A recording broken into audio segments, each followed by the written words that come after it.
Stock markets in Europe are trading higher at the moment, with the UK's FTSE 100 index currently up about 25 points, the DAX in Germany up around about 38 points, and the Euro Stoxx 50 index higher by around about 15 points. US stock futures also doing pretty well.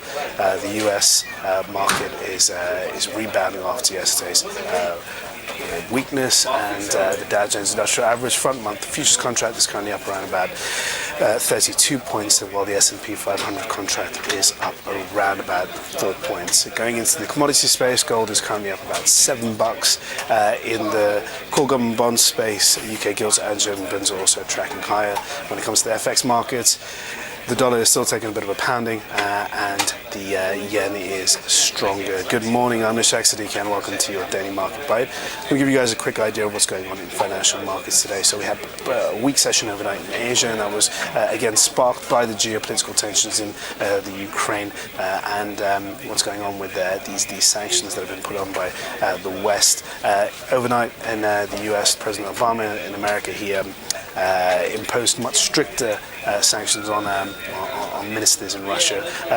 Those who are much closer to Vladimir Putin of Russia, in order to send a message more concerning to the market, he said that the sanctions that they put on this time around, the harshest sanctions, are likely to not only hurt the Russian economy but also the global economy, and that's a bit of a fear in the market right now. But investors are still relatively comfortable about the whole situation, so long as it's not military action and it's more of a war of words.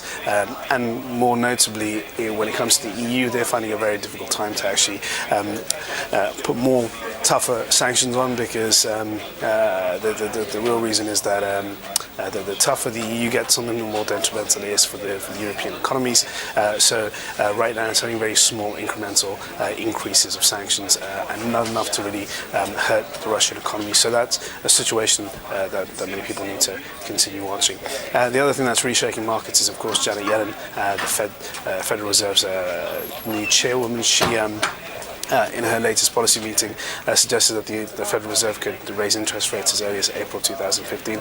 That worried the market a bit, particularly with the idea that we are not going to have a low interest rate environment for the foreseeable future.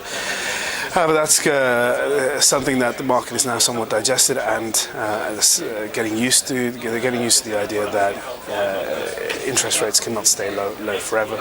That's the case. The Fed is operating under a pretty overstretched balance sheet, and they need to rein in stimulus measures, which they are doing. And if you're reining in stimulus measures, then you have to raise interest rates. And it's not only the Federal Reserve, but also the Bank of England. So we are going to be entering a new era of rate increases and monetary tightening across the board.